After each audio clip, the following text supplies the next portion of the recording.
Make sure you dust every day, and don't forget to polish the antiques. This house has been in our family for generations. My mother-in-law Margaret's voice dripped with condescension as she wheeled her designer luggage toward the door. Behind her, my father-in-law Thomas nodded along, barely looking up from his phone. My name is Olivia, and at 8 months pregnant with twins, I stood in the mansion's grand foyer, trying to keep my composure as Margaret continued her endless list of demands. My husband James was loading their final bags into the car for their month-long Hawaiian vacation. And remember, the gardener comes on Tuesdays. Make sure he trims the hedges exactly 3 feet high. No more, no less. Margaret paused, eyeing my swollen belly with barely concealed disapproval. Try not to sit on any of the vintage furniture. In your condition, you might damage something irreplaceable. I bit my tongue, remembering the doctor's warnings about keeping my blood pressure down. James and I had been living with his parents for 6 months while our house underwent renovations. What started as a temporary arrangement had turned into a daily exercise in patience as Margaret micromanaged every aspect of my existence. Of course, Margaret, I replied, forcing a smile. I'll take good care of everything. She raised an eyebrow. See that you do. And please call me Mrs. Anderson. Margaret sounds so informal. As they drove away, James squeezed my shoulder. I'm sorry, honey. You know how Mom gets about the house. I have to fly out for that conference tomorrow, but I'll be back in 3 days. I watched him pack that evening, a plan already forming in my mind. What my husband and his parents didn't know was that I'd been doing more than just sitting around during my pregnancy. Those long hours alone in the mansion had given me plenty of time to explore, and I'd made some interesting discoveries. The next morning, after James left, I made 2 phone calls.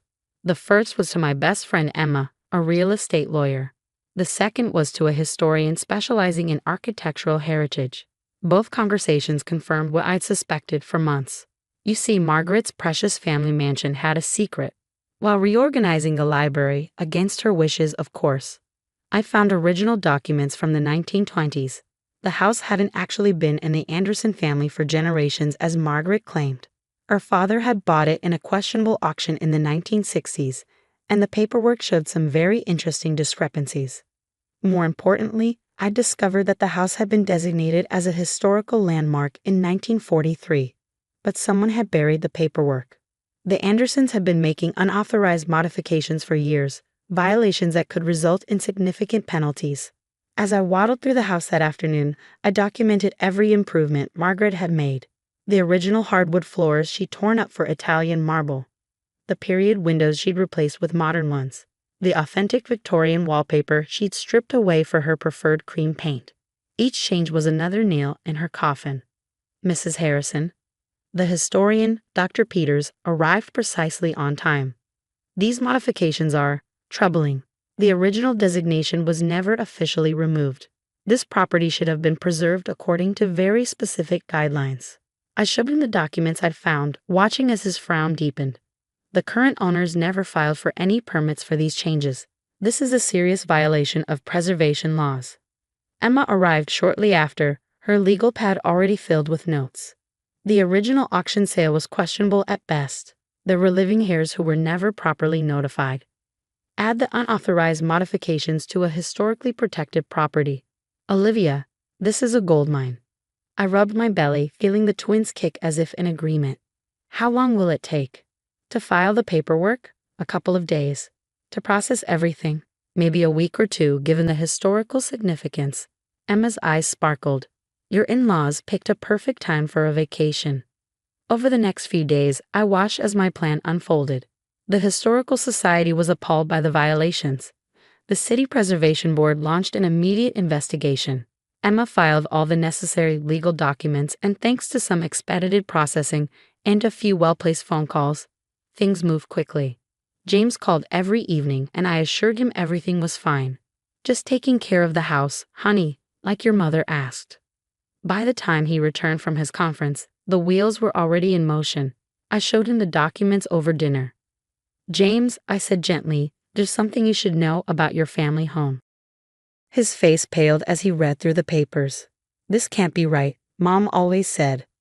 Your mother says a lot of things, I replied, pushing another document toward him. But the truth is, this house never legally belonged to your family. And all those renovations she's so proud of. They're illegal.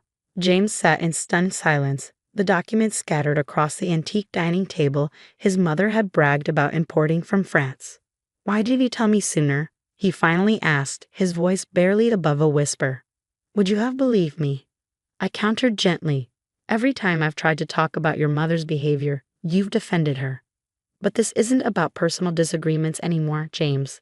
This is about legal responsibility. As if on cue, my phone buzzed with a text from Emma. The Historical Society had scheduled an emergency hearing for next week, right before Margaret and Thomas were due to return. The fines alone could bankrupt them, James muttered, running his hands through his hair. And if they have to restore everything to its original condition. I reached across the table and took his hand. There might be a solution, one that could work out better for everyone. Over the next week, James and I worked with Emma and the Historical Society to draft a proposal. The house would be legally transferred to a historical trust, with a provision allowing the current residents to remain as caretakers, provided they follow preservation guidelines. But here's the clever part, Emma explained during our final meeting.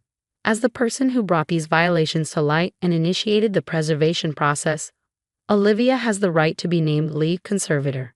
She has final say over all household decisions. James actually laughed at that. Mom's going to lose her mind. She's going to lose a lot more than that if we don't do this, I reminded him.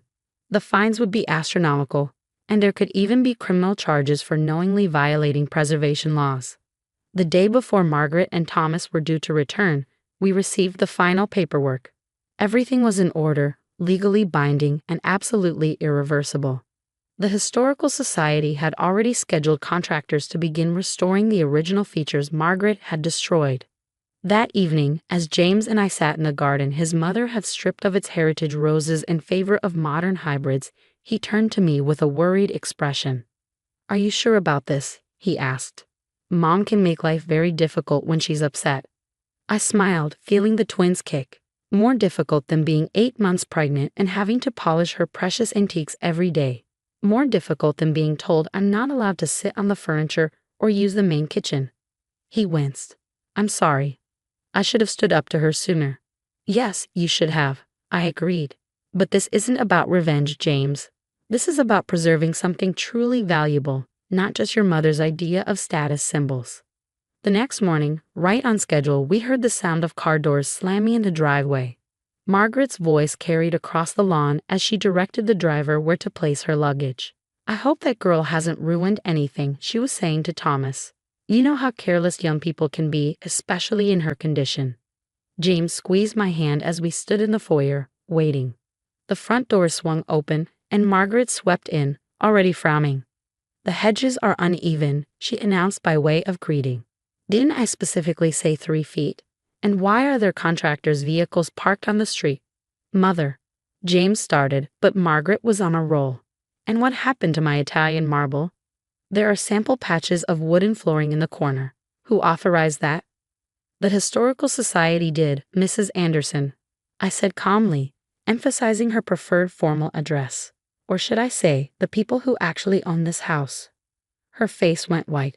What are you talking about? This house has been in our family for... No, it hasn't.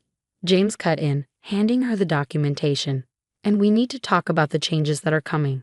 Thomas peered over her shoulder as she read, her hands starting to shake. This is ridiculous. You can't possibly. We can, and we have, I said, rubbing my belly absently. But don't worry. You won't be evicted. You'll just need to follow the new guidelines. I'll be happy to review them with you. After all, as lead conservator, it's my responsibility to ensure everything is done properly. Margaret's knees gave out, and she sank onto the nearest chair, one of her precious antiques. You're in charge? Of my house? The Historical Society's house, I corrected gently, which will be restored to its original glory, as it should have been all along. Now, shall we discuss the new household rules? The transition wasn't smooth, but I hadn't expected it to be. Margaret spent the first week alternating between fits of rage and bouts of theatrical crying. She called every lawyer in town, only to be told the same thing. The Historical Society's claim was ironclad, and her years of unauthorized modifications had left her legally vulnerable. But where will I put my Italian furniture? She wailed one morning, watching as contractors carefully restored the original hardwood flooring. All my beautiful modern updates. The Historical Society has arranged storage for anything that's not period appropriate, I explained, comfortably settled in what used to be her off-limits sitting room. And they're quite interested in documenting the original pieces you removed. You did keep them, didn't you? Her silence was telling. We both knew she'd sold or discarded most of the original fixtures and furniture, another violation that had been added to the official record. The changes went beyond just the house's appearance. Gone were Margaret's strict rules about which rooms could be used and when. The Historical Society actually encouraged regular use of the spaces as long as proper preservation guidelines were followed. I turned the formal dining room, which had been reserved for Margaret's twice-yearly dinner parties, into a daily gathering space. The library, once kept under lock and key to protect the first editions, most of which turned out to be recent reproductions, became a cozy reading room. 2 weeks after the revelation, I went into labor. Unlike Margaret's prediction that I would probably ruin her imported carpets, I was actually in the garden when my water broke. James rushed me to the hospital, leaving his parents alone in the house they no longer controlled. Our twins, Charlotte and Henry, were born healthy and strong. When we returned home 5 days later, we found something unexpected. The house had been cleaned, but not in Margaret's usual obsessive way. Fresh flowers, local wildflowers rather than her preferred exotic arrangements, sat in simple vases. And in the newly restored nursery, 2 antique cribs had been carefully set up. They were yours, Thomas said quietly, appearing in the doorway. From when you were a baby, James. Margaret wanted to throw them out years ago. But I kept them in the attic. He paused, looking almost shy. I thought maybe, with the historical theme. It was the first genuine gesture either of them had made, and I felt a small spark of hope. Over the next few months, as I settled into motherhood and my role as lead conservator, I noticed subtle changes in my in-laws.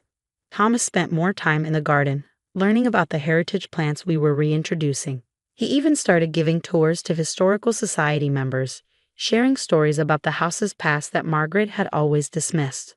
Margaret herself was slower to adjust, but adjust she did. It started small.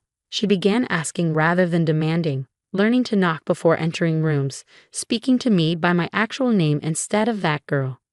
The turning point came during the twins' 3-month milestone. The Historical Society was hosting a small celebration, showcasing the progress of the house's restoration. Margaret had been quiet all day, watching from the corners as visitors admired the original features we'd uncovered. As I was putting the twins down for their nap, she appeared in the nursery doorway. I never thought it could look like this, she said softly, running her hand along the restored wooden doorframe.